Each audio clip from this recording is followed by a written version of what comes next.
বন্ধুদের ব্যাপারে, বাবা মার ব্যাপারে কি বলা হয়েছে? সন্তান, আল্লাহ রাব্বুল আলামিন সন্তানের ব্যাপারে বাবা মাকে কি সিগন্যাল দিয়েছেন সেই বিষয়টা সম্পর্কে আমি বলে দিতে চাই। সম্মানিত উপস্থিতি, আপনার সন্তান যখন পৃথিবীতে আসবে আপনাকে কি করতে হবে? এদিকে তাকান, আমি খুব কুইকলি আলোচনা শেষ করব, গভীর মনোযোগ দিয়ে শোনেন। সন্তান মানুষ হবে কি করে? আপনি তো আল্লাহ রাসূলের কথা মানেন নাই। আল্লাহ রাব্বুল আলামিন জানিয়ে দিয়েছেন, আল্লাহর হাবিব বলে দিয়েছেন, সন্তান যখন পৃথিবীতে আসে, পৃথিবীতে আসার পরে কমপক্ষে 2 বছর 24 মাস, একদিনও কম নয়, 2 বছর সন্তানকে তার বুকের দুধ খাওয়াতে হবে। এখন এমন হতভাগা সন্তান প্রসবের সময়ের আগে প্রসব হয়ে যায় এবং মায়ের স্তনের দুধ তার নসিবে জোটে না। এই বাচ্চা কখনোই মানুষ, কারণ আপনি ফার্স্টেই যে আপনি রাসূলের কথাকে অমান্য করেছেন। সেকেন্ড টাইম হলো, সন্তান যখন গর্ভে আসবে বাবাকে অবশ্যই সত্য নিষ্ঠার সাথে জীবনযাপন করতে হবে এবং বাবা এবং মা উভয় কি করতে হবে? হালাল খাবার খেতে হবে। কারণ মায়ের ওদর থেকে সন্তান খাদ্য চষে নিয়ে মায়ের পেটের মধ্যে বাচ্চাটা বড় হতে থাকে। এটা যদি হারামের মধ্য দিয়ে বড় হয়, এটা দুনিয়াতে এসে কখনোই ভালো কাজ করবে না, এটা হারামের দিকেই ঝুঁকবে। আজকে সন্তানের হক নিয়ে আমি কিছু কথা বলবো। কি নিয়ে? আজকে আমরা যারা বাবা হয়েছি, আমরা যারা মা হয়েছি, ভাই ভাবারা, মা বোনেরা, যাদের ঘরে উপযুক্ত সন্তান আছে, ছেলে এবং মেয়ে, এরা কিন্তু ম্যাক্সিমামই কিন্তু পথভ্রষ্ট। ও মা, জিটা আসতে হলো কেন? আমি ভুল বলছি? আরে বলেন, ভুল বলছি? আপনার ছেলে কি নামাজ পড়তে আসে? এই শোনেন, এক্সাম্পল দিচ্ছি, জাস্ট এক্সাম্পল। এটা অনেক দিন ধরে ভাবছি এক্সাম্পলটা দিব, কিন্তু আজকে এটা মনে হয়ে গেল। আগেই ফার্স্ট টাইম আমি আপনাদেরকে বলে দিই, পরে বলতে পারবো না। একজন ডক্টর, মানে ডাক্তার হলেই কিন্তু হয় না, উনি কিন্তু অনেক অনারেবল একজন ডক্টর ছিলেন। ইনি কিছুদিন হয় পৃথিবী থেকে বিদায় নিয়েছেন। আমাকে অত্যন্ত ভালোবাসতেন। আমার একটা অ্যাক্সিডেন্ট হয়েছিল, রোড অ্যাক্সিডেন্ট, পটিয়াতে। প্রোগ্রাম শেষ করে আসার সময় রাত্র প্রায় শেষের দিকে না, ভয়ঙ্কর অ্যাক্সিডেন্ট। আমি বাঁচবো বলে মনে করিনি। আমার নাক দিয়ে পুরো রক্ত ঝরে গিয়েছিল। তো ইউনিভার্সিটির একটা ছেলে ছিল তখন, সে হয়তো বাড়ি থেকে বের হয়েছে, সে ইউনিভার্সিটিতে যাবে। আমাদের এই অবস্থা দেখে সে তার নিজের জন্য যে গাড়িটা রেডি করেছিল, ওই গাড়িটা তিনি আমাদেরকে দিয়ে দিয়েছিল, তাই না? ওই গাড়ি দিয়ে আমরা হসপিটালে গিয়েছিলাম। ওই হসপিটালে মোটামুটি আমার এই রক্তটা বন্ধ করে তারপর আমি ওখান থেকে, আমার গাড়িটা একদম ভেঙে গেছে, চালানোর মতো ব্যবস্থা নাই, ওখানে গাড়িটা রেখে আমি ওখান থেকে আরেকটা গাড়ি নিয়ে সোজা কুমিল্লার একজন পপুলার একটা হসপিটালে এসে আমি ভর্তি হলাম। তখন আমার ওই প্রিয় মানুষটা আমাকে ওটিতে ঢুকালো। ওটিতে ঢুকানোর পরে ওটির মধ্যে যারা ওনার মানে সহকারী ছিল, ওদেরকে বলেছিল, আমি জানি নাই, আমি তো তখন সেন্সলেস ছিলাম, বলছিল যে এই হুজুর হচ্ছে আমার প্রিয় হুজুর। নাম বললে চিনে ফেলবেন। আমি নামটা বলতে চাই না, কারণ এখানে তার আপন স্বজনরা রিলেটেড আছে, এই জন্য বলতে চাই না। তো উনি যখন ইন্তেকাল করলো, ইন্তেকাল করার পর আমি ওনার জানাজাটা কি, মৃত্যুর খবরটাও পাই নাই। পরে জানতে পারছি উনি মারা গেছে। পরে ওনার একজন প্রিয় মানুষকে ফোন দিয়ে বললাম যে ডাক্তার সাহেব কি পৃথিবী থেকে বিদায় নিয়েছে? কয় হ্যাঁ হুজুর বিদায় নিয়েছে। আমি তোমরা কত স্বার্থপর, আমাকে বললা না। তো এখন ওনাকে তো তোমরা মাটি দিয়ে দিয়েছো, আমি ওনার কবরের পাশে গিয়ে একটু দোয়া করতে চাই। বিশ্বাস করেন, একটা ছেলে ডাক্তার, একটা ছেলে ইঞ্জিনিয়ার, দুটো ছেলের একটা ছেলেও রাজি হয় নাই, শুধু সময় দিবে। আমি বলছি আমার যত সময় সব খরচ আমার, আমি শুধু ওই মানুষটার কবরের পাশে গিয়ে একটু যদি জিয়ারত করে আসতে পারি তাহলে আমার কলিজাটা ঠান্ডা হবে।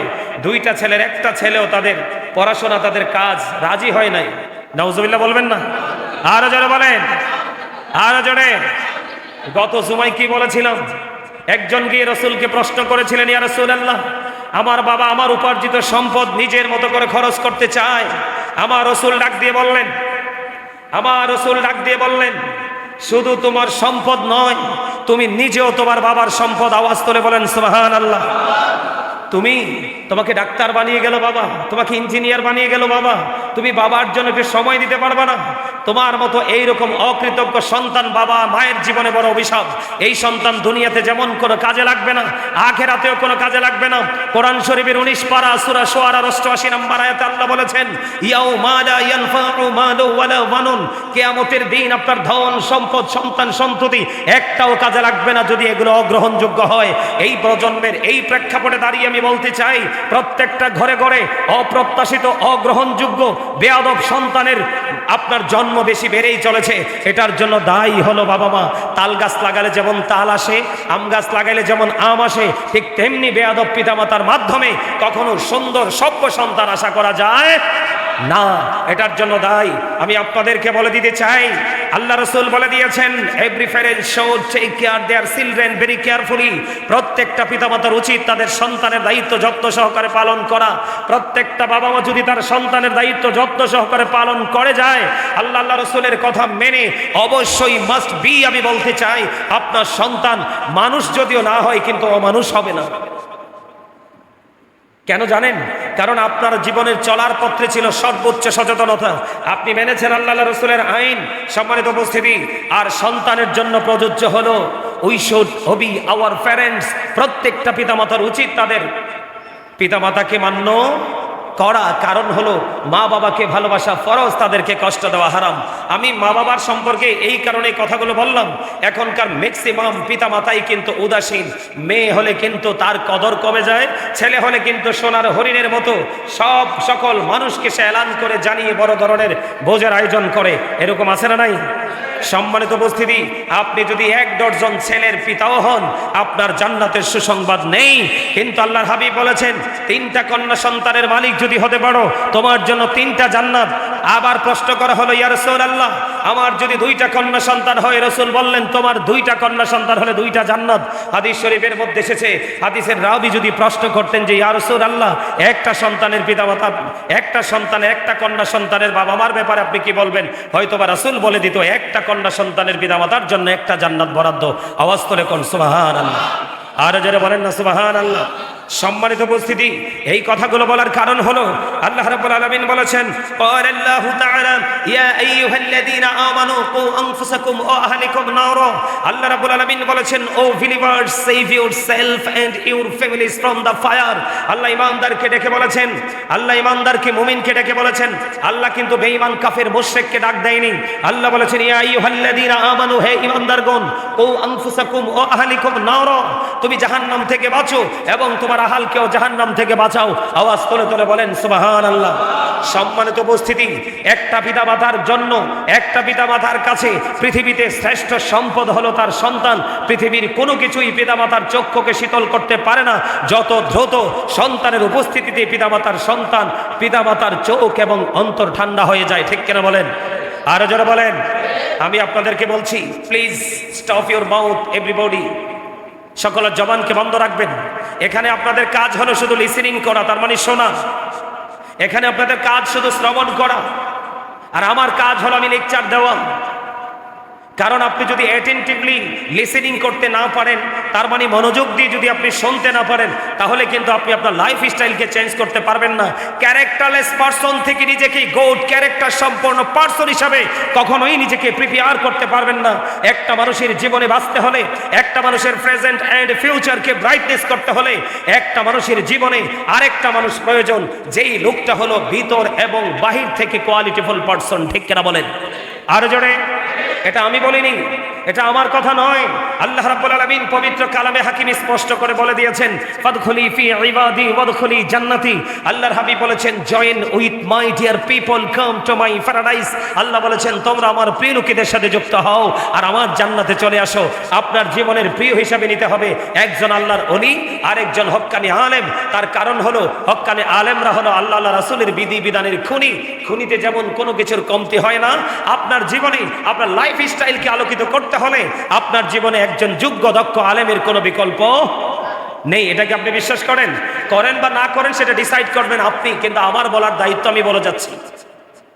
সম্মানিত উপস্থিতি, আবার আসেন সন্তানের ব্যাপারে, বাবা মার ব্যাপারে কি বলা হয়েছে। সন্তান, আল্লাহ রাব্বুল আলামিন সন্তানের ব্যাপারে বাবা মাকে কি সিগন্যাল দিয়েছেন সেই বিষয়টা সম্পর্কে আমি বলে দিতে চাই। সম্মানিত উপস্থিতি, আপনার সন্তান যখন পৃথিবীতে আসবে, আপনাকে কি করতে হবে? এদিকে তাকান, আমি খুব কুইকলি আলোচনা শেষ করব, গভীর মনোযোগ দিয়ে শোনেন। সন্তান মানুষ হবে কি করে? আপনি তো আল্লাহ রাসূলের কথা মানেন নাই, আল্লাহ রাব্বুল আলামিন জানিয়ে দিয়েছেন, আল্লাহর হাবিব বলে দিয়েছেন, সন্তান যখন পৃথিবীতে আসে, পৃথিবীতে আসার পরে কমপক্ষে 2 বছর 24 মাস, একদিনও কম নয়, 2 বছর সন্তানকে তার বুকের দুধ খাওয়াতে হবে। এখন এমন হতভাগা সন্তান প্রসবের সময়ের আগে প্রসব হয়ে যায় এবং মায়ের স্তনের দুধ তার নসিবে জোটে না। এই বাচ্চা কখনোই মানুষ, কারণ আপনি ফার্স্ট স্টেজে আপনি রসুলের কথাকে অমান্য করেছেন।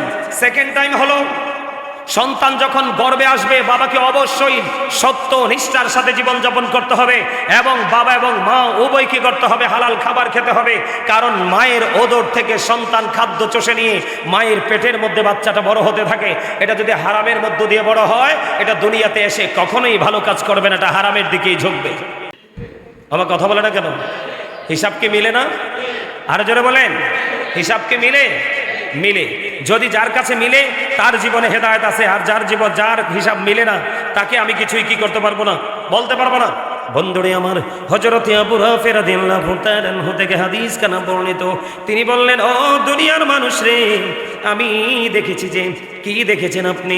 তিনি বলে দিয়েছেন, ফাতেমার কলিজার টুকরা ইমাম হাসান রাদিয়াল্লাহু তাআলা আনহু যখন এই দুনিয়ার বুকে যখন কদম মোবারকটা বাড়িয়ে দিলেন, হাসান রাদিয়াল্লাহু তাআলা আনহুকে চিনেননি আপনারা? সবাই চেনেন।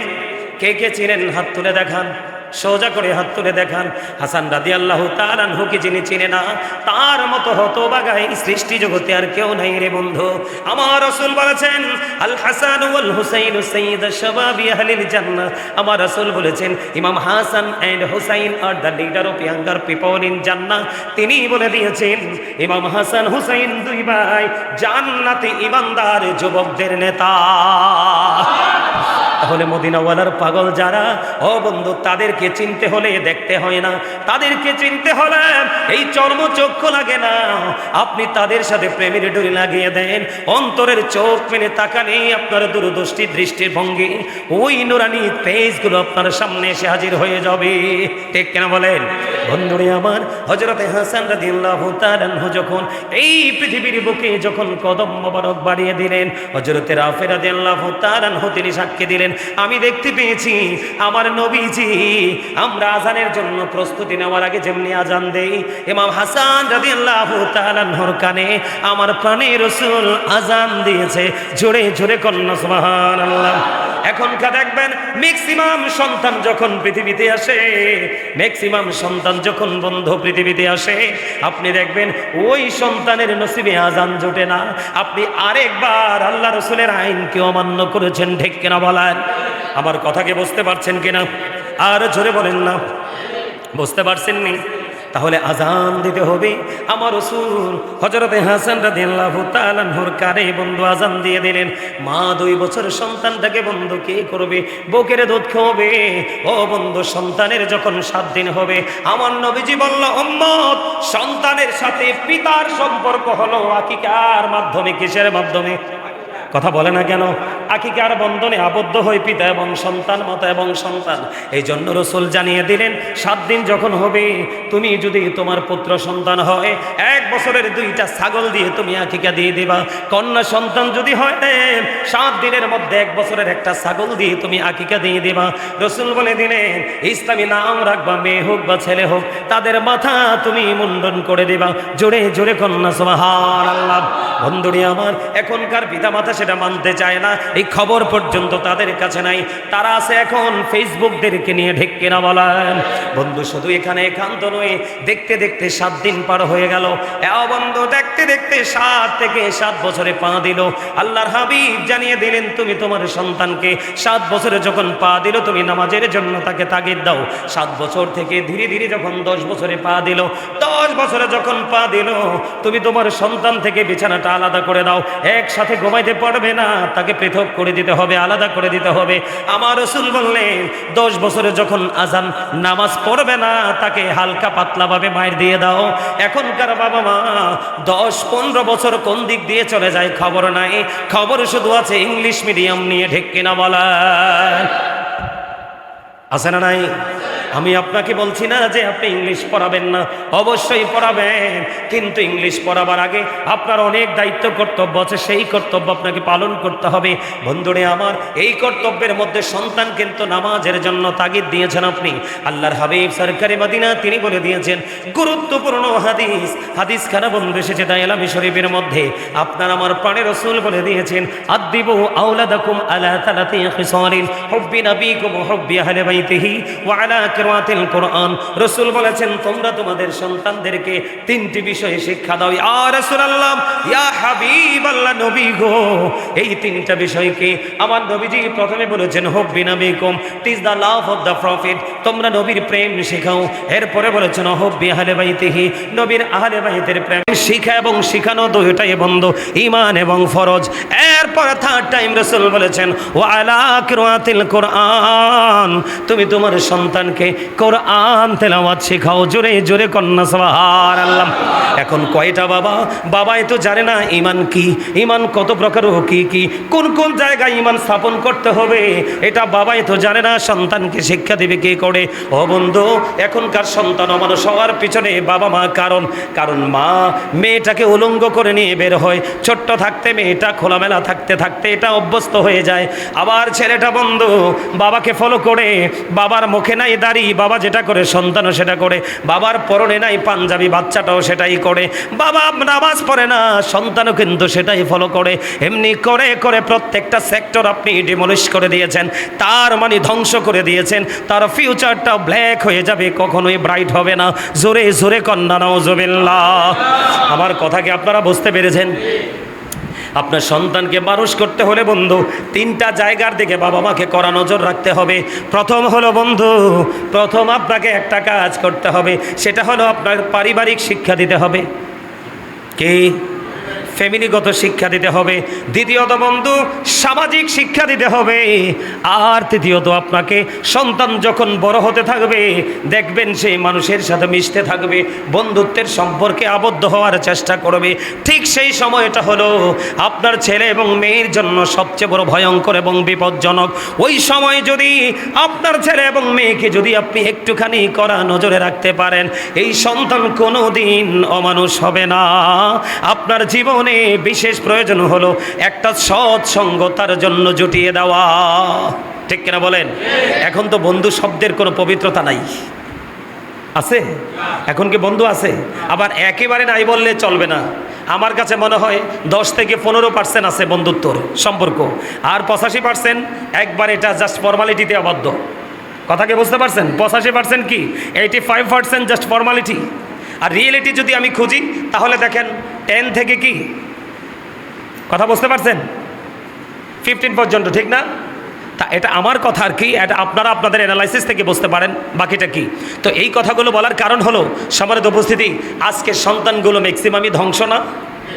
কথা বলেন না, ম্যাক্সিমামই ধ্বংস না? আমি বসে আছি বসে থাকলাম, দেখবেন ছেলেটা ধরেন 5-7 বছরের হবে, বাবা চলে গেল সাথে। মানে এটা কেমন বাবা, আমি অবাক হয়ে গেলাম। সে তার বাচ্চার বসে বসে তার বাচ্চার চুলে ডিজাইন করে দিচ্ছে। কি করে দিচ্ছে? মাথার চুলটা এদিক দিয়ে কেমন হবে, ওই দিক দিয়ে কেমন হবে, ধরেন 3 তলা 4 তলা ফাউন্ডেশন হয়ে গেছে, শুধু মাথা জাস্ট এরিয়াটা। নাউজুবিল্লাহ বলেন না কেন? আরো জোরে। এই যে আমাদের ছেলেরা, এই যে যেইগুলো টুপি নাই, এই যে জেডিরে আমি দেখতে পাইতেছি আমার চোখের সামনে, জেডির টুপি নাই, সব দিন মাথার স্টাইল ইহুদি স্টাইল। যেটা টুপি দিয়ে ঢাকা রাখছে ওটা তো আর দেখি না, এটাকে আর দেখা যায়? ওরা অনেক চালাক, ভেরি ইন্টেলিজেন্ট। কিন্তু যেগুলা মাথাটাকে, তোমাদেরকে বলছি, তোমরা যারা মাথাটাকে ওপেনিং করে রাখছো, তোমাদের চুল কাটার স্টাইল ডিজাইনেবল বটে, কিন্তু আমাদের ধর্মের সাথে সাংঘর্ষিক। কথা বলে না কেন? এই শাসন কি টিচার করতে পারবে? সমাজের বিচারক করতে পারবে? বড় ভাই করতে পারবে? এই শাসন করার একমাত্র ইখতিয়ার হলো বাবা মা। কারণ পৃথিবীর সবার কাছে সে বুড়া হয়, কিন্তু বাবা মার কাছে সেই ছোট্টই থেকে যায়। বাবা মা তাকে শাসন করবে। এখনকার ছেলেরা যে উলঙ্গ পোশাক পরে, এই দিক দিয়ে হাঁটু দেখা যায়, এটা ঢাইকা রাখা ফরজ। এই দিক দিয়ে আপনার নাভির 3 থেকে 4 আঙ্গুল নিচে তার লজ্জাস্থান ওপেনিং, বাবা মার কোনো ইন্টারেস্ট নাই। নাউজুবিল্লাহ বলেন। আমি আপনাদেরকে একটু বলি, বাবা মার দায়িত্ব সন্তানকে একটা বাবা মা, এখনকার যুগের বাবা মা মনে করে সন্তানকে যদি বড় একটা বাড়ি, একটা গাড়ি, কিছু বিঘা জমি, সোনা গয়না দিয়ে যেতে পারে, মনে করে এটাই মনে হয় সর্বোচ্চ সম্পদ। আরে না, সত্যিকারের সম্পদ হলো আপনি যদি আপনার সন্তানকে কোনটা ন্যায় কোনটা অন্যায় এইটা বোঝার সক্ষমতা, সেই ক্যাপাসিটি যদি আপনি আপনার সন্তানের মধ্যে প্রতিষ্ঠিত করতে পারেন, আমি মনে করি আপনি হলেন যোগ্য বাবা। এবং হাদিস শরীফের ভাষাও সেটা। আপনি পৃথিবীর সবচেয়ে উত্তম সম্পদ দিতে পারেন বাবা হিসাবে সন্তানকে ন্যায় পরায়ণতা, যেই শিক্ষার জন্য যে জায়গাগুলো প্রয়োজন, সেই জায়গাটা যদি আপনি আপনার সন্তানকে দিয়ে যেতে পারেন, এর চেয়ে বড় সম্পদ আর কিছুই হতে পারে না। এটার একটা ভাষাই হলো, আমরা সবাই বলি শিক্ষাই জাতির মেরুদণ্ড, কিন্তু আমি বলি না, সুশিক্ষাই জাতির মেরুদণ্ড। শিক্ষা হলেই চলবে না, কলমের কালিতেই কিন্তু পৃথিবী ধ্বংসের ধার প্রান্তে চলে এসেছে। বিশেষ করে অন্য পৃথিবী, অন্যান্য কান্ট্রির কথা আমি বলতে চাই না। আমার দেশ, আমার এই সাজানো গোছানো সোনার বাংলাদেশ, আজকে বাংলাদেশে হামে আক্রান্ত হয়ে অসংখ্য বাচ্চা মরে যাচ্ছে শুধুমাত্র কলমের খোঁচার কারণে। আমার কথা বলে না কেন? কি ভুল বললাম? আরে জোরে। অসম চুক্তির কারণে আজকে কি হয়ে গেল? আমার দেশের অসংখ্য শিশু বাচ্চা। এক সবচেয়ে বড় দুঃখজনক হলো, কুমিল্লা ইপিজেডে আমার একজন বড় ভাই আছে, অনেক বড় পোস্টে আছে। ওনার কলিগ একজন 11 বছর পরে একটা সন্তান হয়েছে। এই 11 বছরের বাচ্চাটা হয়তো 3-4 বছরের বয়স হবে, এই বাচ্চাটা হামে মারা গেছে। নাউজুবিল্লাহ বলেন। এই বাবা মার অবস্থাটা কি হবে বলেন? এটার জন্য দায়ী এই রাষ্ট্র। এই জন্য আপনাদেরকে বলি, আপনি যদি সুশিক্ষায় শিক্ষিত হতে পারেন, অবশ্যই আপনার সন্তানকে আপনি সেই ক্যাটাগরিতেই গড়ে তোলার চেষ্টা করবেন। আরে ভাই, আপনার বাবা মা ছিল ওল্ড, তারা আপনাকে সুশিক্ষা দিতে পারে নাই তো কি হয়েছে? এখন দিন বদলাইছে, আধুনিকতার ছোঁয়া লাগছে। আপনি আপনার সন্তানের জন্য যোগ্য এবং দক্ষ একজন টিচার আইডেন্টিফাই করেন, আপনার সন্তানের ফিউচার অটোমেটিক্যালি ব্রাইট হয়ে যাবে। ঠিক কিনা বলেন? আরো জোরে বলেন। আমি আপনাদেরকে যেটা বলে দিতে চাই, আমরা যে সন্তানকে ন্যায় পরায়ণতা শিক্ষা দিব, সুশিক্ষা শিক্ষিত করব, এগুলোর দিকে, এইগুলোকে আমরা আইডেন্টিফাই করতে হলে মাঠ পর্যায়ে সন্তানগুলো কিভাবে চলছে সেটাও বাবা মা নজর রাখা উচিত। আপনার সন্তান যে ইহুদি স্টাইলে চলছে, ইহুদিরা কি আপনার আমার বন্ধু না শত্রু? আরো জোরে বলেন। কে কে মনে করেন? ওমা, এই ওয়াজ তো আরো করছে, এটা কি ভুলে গেছে? তো ওয়াজ করে লাভ কি? এটা কি মাস চলে? জিলকদ, জিলহজ মাসের শেষ জুমা পড়াইয়া তাইলে গুড বাই ছুটি দিয়ালাম সবাই রে। ওমা কিও চাচা কি কন? পড়ালেখার শেষে কি পরীক্ষা দিতে হয় না? আরো জোরে। তো আমার কাছে তো ইন্টারভিউ, খাতা কলম তো আর দিতে পারবো না সবাইকে। মাঝে মাঝে একটু প্রশ্ন সরব, উত্তর দিতে পারবেন না। এই ওয়াজ আমি সবচেয়ে বেশি করছি আপনাদের কাছে, যে এই বেঈমান কাফেরেরা মুসলমানের প্রকাশ্য শত্রু। The heretics are the eternal enemy of the believers. ইন্নাল কাফিরিনা কানু লাকুম আদুওয়াম মুবিনা। আল্লাহ কোরআনে বলেছেন, বেঈমান কাফেররা হলো মুসলমানের প্রকাশ্য শত্রু, তারা হলো আমাদের এগেনিস্ট পার্টি। জোরে জোরে বলেন না নাউজুবিল্লাহ। আল্লাহ রাসূল বলেছেন, I have been order to fight against people until the testify that there is no god but Allah and that Muhammad রাসূলুল্লাহ সাল্লাল্লাহু আলাইহি সাল্লাম is the messenger of Allah. আওয়াজ তোলে একবার বলেন সুবহানাল্লাহ, একবার বলেন নাউজুবিল্লাহ। নাউজুবিল্লাহ হলো এগেনিস্ট পার্টির জন্য, আর সুবহানাল্লাহ হলো আমাদের নেয়ামতের খবর পাওয়ার জন্য। যারা লা ইলাহা ইল্লাল্লাহকে বিশ্বাস করে না, মুহাম্মদ রাসূলুল্লাহকে বিশ্বাস করে না, ওই পর্যন্ত তারা তোমাদের এগেনিস্ট পার্টি। তোমরা তাদের বিরুদ্ধে কি করো? যুদ্ধ ঘোষণা করো, তাদের বিরুদ্ধে যুদ্ধ করো, ফাইটিং করো। আওয়াজ তোলে কন্যা একবার আলহামদুলিল্লাহ। যাদের বিরুদ্ধে যুদ্ধ করতে বলে গেছে রাসূল, যাদের বিরুদ্ধে, যাদেরকে আল্লাহ বলেছে তারা তোমাদের প্রকাশ্য শত্রু, সুযোগ পেলেই তোমাকে মেরে ফেলবে, তুমি তাদের স্টাইলকে তুমি কি করছো? তোমার লাইফ স্টাইল হিসাবে তুমি আইডেন্টিফাই করেছো। নাউজুবিল্লাহ, নাউজুবিল্লাহ। এর চেয়ে বেশি লজ্জাজনক, এর চেয়ে বেশি আপত্তিজনক বক্তব্য আর কিছু হতে পারে না। যুবক, আমি তোমাদেরকে মিন করে বলে যাই, আমার যত ভয়, আমার যত আতঙ্ক তোমাদেরকে নিয়ে। কারণ এই মুরব্বীদের অন্তর আমি আসলে দেখি, ফার্স্ট টাইম থেকে আমার কিছু মুরব্বী, তাদের সাথে তারা হয়তো জানে না আমি তাদেরকে হৃদয় থেকে কতটুকু ভালোবেসে ফেলেছি। আমি আসলে আগে তাদেরকে দেখি, আমার মুসল্লিগুলো, মুরব্বীগুলো আছে কিনা। একজন না দেখলেও মনে প্রশ্ন আসে যে উনি কেন নাই। এটাই হলো সত্যিকারের ভালোবাসা। এই ভালোবাসা আখেরাত পর্যন্ত জীবিত থাকবে। আমি তোমাদেরকে বলছি, তাদের অন্তর খুঁজলে পাওয়া যায় আল্লাহ রসুলের প্রেম ভালোবাসায় ভরা। আর তোমাদের ম্যাক্সিমাম যুবক যুবতীদের অন্তর হলো মরা এবং হিংসা, নোংরামি আর আত্মগরিমায় ভরা। তোমরা এটা আজকে বাড়িতে গিয়ে ঘুমিয়ে ঘুমিয়ে তোমরা চিন্তা করবে যে আমাদের খতিব আমাদেরকে বলে গেল, কেন বলে গেল, এই কথাটা কেন বললো? তুমি তোমার পোশাক ইহুদি স্টাইলে, তুমি তোমার চুল রাখার স্টাইল ইহুদি স্টাইলে, তোমার পথ চলা ইহুদি স্টাইলে, তোমার ঘুমানো ইহুদি স্টাইলে, তোমার খাবার দাবার ইহুদি স্টাইলে, এগুলো কি তোমার বাবা মা দেখে না? এগুলো কি বাবা মার দেখার দায়িত্ব না? এই শাসন পৃথিবীর কেউ করতে পারবে না, আমি তোমাদেরকে বলে দিতে পারবো। আল্লাহ কোরআনে বলেছে ও ইদ্দাত লিল কাফিরিন, তোমরা বুঝো, তোমরা আমাদের সোনালী আগামী দিনের ভবিষ্যৎ। আল্লাহ বলেছেন ও ইদ্দাত লিল কাফিরিন, আল্লাহ কাফিরদের জন্য জাহান্নাম বানিয়েছে, কিন্তু মুসলমান কেন সেই জাহান্নামে যাবে? সেটার জন্য দায়ী হলো মুসলমান বেঈমান কাফিরকে ফলো করছে, এই জন্য তাদের ঠিকানা হবে কি? জাহান্নাম। Must be, you have to go to hell, তোমাদেরকে চলে যেতে হবে জাহান্নামে। আর যদি তুমি রসুলকে ফলো করতে পারো তাহলে তোমার ঠিকানা হবে জান্নাত। আল্লাহ বলবে ইউ গো টু প্যারাডাইস, জান্নাতে চলে যাও, যেখানে সুখের কোনো কমতি নেই, অশান্তির কোনো লেশ মাত্র নেই। আওয়াজ তুলে বলেন না একবার সুবহানাল্লাহ। আমাদের পরিপূর্ণ এবং পূর্ণাঙ্গ জীবন ব্যবস্থা আছে কোথায়? ইসলামে। কোথায়? কারণ ইন্নাদ-দীনা ইনদাল্লাহিল ইসলাম, Islam is not only a religion but also complete code of life. আপনার আমার পরিপূর্ণ এবং পূর্ণাঙ্গ জীবন ব্যবস্থা রয়েছে ইসলামে।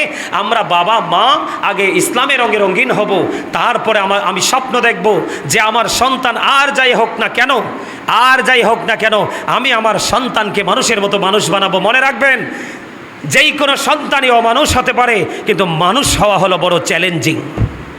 কথা বলে না কেন? বেয়াদব, আপনার যেই কোনো বাচ্চাকে আপনি বেয়াদবি শিক্ষা দিতে পারবেন, কিন্তু আদব শিক্ষা দেওয়া হলো এটা ভেরি ডিফিকাল্ট, ভেরি ক্রিটিক্যাল। তো এই জন্য আমি আপনাদেরকে বলবো, আমার আলোচনাটা কোন দিকে ছিল আপনারা অবশ্যই বুঝতে পেরেছেন। আমার অনেক আলোচনা বাকি, সব শেষ করতে পারছি না। সম্মানিত উপস্থিতি, প্লিজ আমি আপনাদেরকে অনুরোধ করে বলছি, যারা বাবা হয়েছেন, মা হয়েছেন, আপনি আপনার সন্তানকে নিয়ে একটু ভাবেন, না হয় কিন্তু আপনাকে জবাবদিহি করতে হবে। জানেন, বাবা মার অবস্থা অত্যন্ত ভয়ঙ্কর হবে। কাল হাসরের ময়দানে সন্তান যখন বিপদে পড়ে যাবে, তাকে প্রশ্ন করা হবে তোমার এই অবস্থার জন্য দায়ী কে? সে সরাসরি বাবা মাকে দোষারোপ করবে যে আমার বাবা আমার মা আমাকে সেই বিষয় সম্পর্কে ইনস্ট্রাকশন দেয়নি, আমি শিক্ষা পাইনি, এই জন্য আমি মানুষ হতে পারিনি। এই সন্তান বাবা আমার হাত পা বেঁধে জাহান্নামে ফেলার চেষ্টা করবে। নাউজুবিল্লাহ বলেন, আরো জোরে বলেন। আমরা যারা বাবা হয়েছি, মা হয়েছি, এবং যারা বাবা হব এবং মা হব, আমরা সবাই সন্তানের পিতামাতা হওয়ার আগেই আমরা সে শিক্ষাগুলো নেবে। আমার মধ্যে ত্রুটি আছে, কিন্তু আমার সন্তানকে আমি ত্রুটিমুক্তভাবে আমি গড়ে তোলার, বেড়ে ওঠার সুযোগ করে দিব। এই প্রত্যাশা যখন আপনার মধ্যে থাকবে, দেখবেন আপনার সব কিছুকে ইজি করে দিবে আমার মালিক। সম্মানিত উপস্থিতি, অনেক কথা বলে ফেলেছি, যদি কষ্ট পেয়ে থাকেন আল্লাহর রাস্তায় ক্ষমা করবেন। ভালো লাগলে কথাগুলোর উপর ভিত্তি করে আমল করার চেষ্টা করবেন।